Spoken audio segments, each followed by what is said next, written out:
2 Coríntios, como nós vimos, nós temos então vários assuntos sendo tratados, podemos dividir até o livro em 3 temas maiores, que são os temas acerca da defesa de Paulo, né, pessoal. Nós temos a questão das ofertas e contribuições e temos também a defesa do apostolado de forma geral, seu ministério. Então você tem observado de que esses temas, eles são bem distintos dentro do livro, eles são tratados de forma específica e cada um apresenta a sua particularidade. Mas eu queria trabalhar com vocês, relacionado a todo o livro, um ponto que é importante que Paulo está tratando ali, que é a questão da generosidade.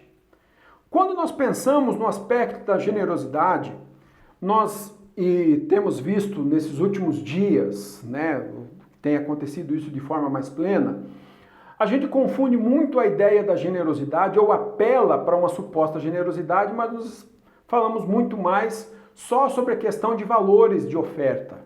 E é interessante nós pensarmos e estudarmos um pouco o que Paulo está querendo transmitir com essa ideia da oferta a qual ele está falando aqui nos capítulos 8 e no capítulo 9.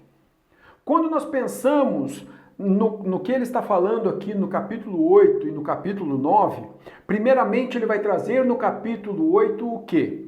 Qual é a real condição da igreja da Judéia? O quanto eles estão passando fome, o quanto o tempo que eles têm vivido é um tempo de escassez. Nós devemos lembrar de que em Atos dos Apóstolos há uma profecia de que haveria fome naquela região. E isso realmente aconteceu nesse período. E eles estavam passando, aqueles irmãos da Judéia, e não só a igreja da Judéia, mas até mesmo o pessoal que vivia na Judéia, o povo da Judéia, estava passando por um momento de escassez, estava passando por um momento de privação, estava passando por um momento até mesmo de muita fome.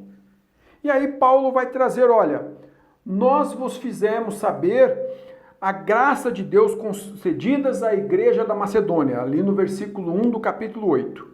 Porque no meio de muita prova de tribulação, manifestaram abundância de alegria, e a profunda pobreza deles superabundou em grande riqueza da sua generosidade. Aqui já é importante destacarmos algumas coisas. Essas igrejas da Macedônia, elas eram as igrejas que estavam naquela região aí de Filipos, Tessalônica, a igreja de Bereia. Então, quando nós pensamos, né, nessas igrejas, elas não eram necessariamente igrejas ricas, ou não eram cidades prósperas como muitas outras, até mesmo como a cidade de Corinto. Como nós vimos também no histórico, a cidade de Corinto era uma cidade rica. Por quê? Porque tinha toda essa taxação que eles cobravam em relação aos navios que chegavam ali nos seus portos. Havia essa afluência para o templo de Afrodite, então se cobrava pelos escravos, eles tinham fontes de renda das mais diversas. Diferentemente de uma igreja como Filipos, de uma igreja como Tessalônica, que eram mais restritas na sua forma de obtenção de riquezas. Então Paulo está dizendo, olha, aquela igreja ela era uma igreja pobre, mas nós fizemos, ou nós tornamos entre vocês conhecidas aquilo que eles fizeram em favor dos santos lá da Judéia. Porque no pouco que eles tinham e no meio de muita prova de tribulação, e essa ideia de tribulação aqui é um momento de perseguição, não sabemos necessariamente como se deu essa perseguição, se ela era muito intensa ou não, mas o que nós podemos destacar é que havia uma perseguição. Até quando nós falamos, né, sobre a questão de termos 3 cartas aqui sendo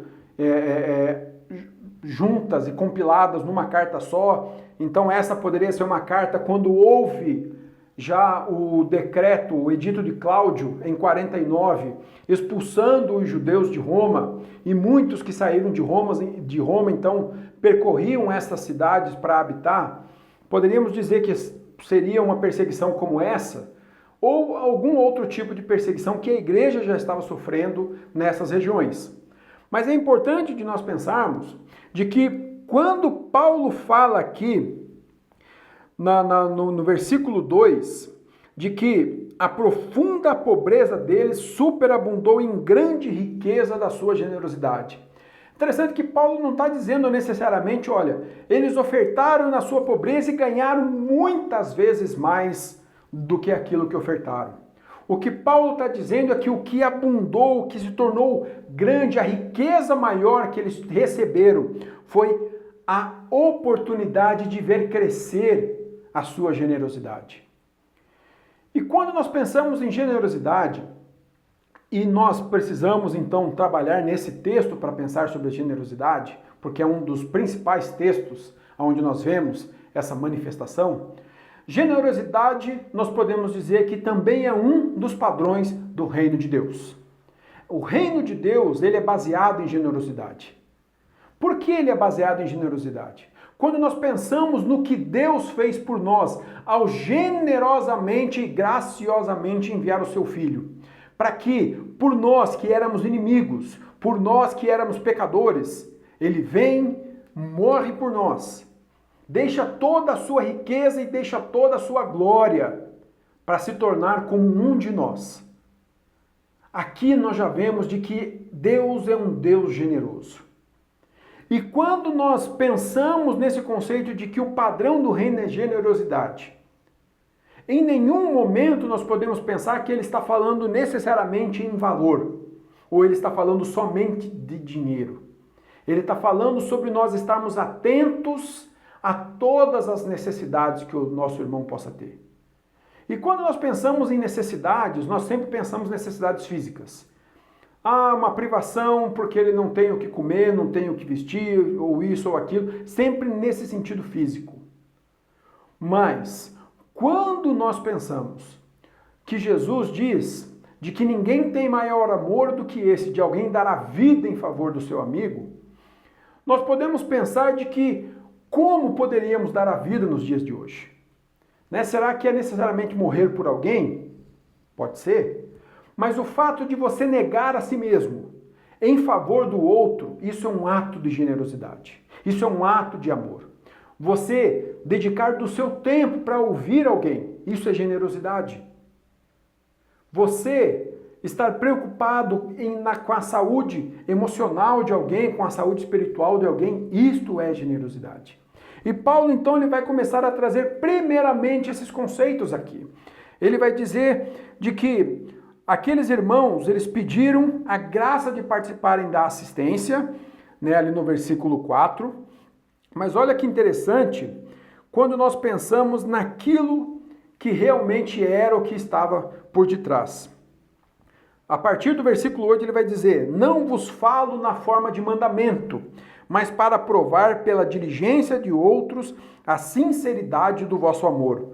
Pois conheceis a graça de nosso Senhor Jesus Cristo, que, sendo rico, se fez pobre por amor de vós, para que pela sua pobreza vós vos tornasseis ricos. E nisto dou a minha opinião, pois a vós outros que desde o ano passado principiastes não só a prática, mas também o querer, convém isto: completai agora a obra começada, para que assim como revelaste prontidão no querer, assim a leveis a termo, segundo as vossas posses.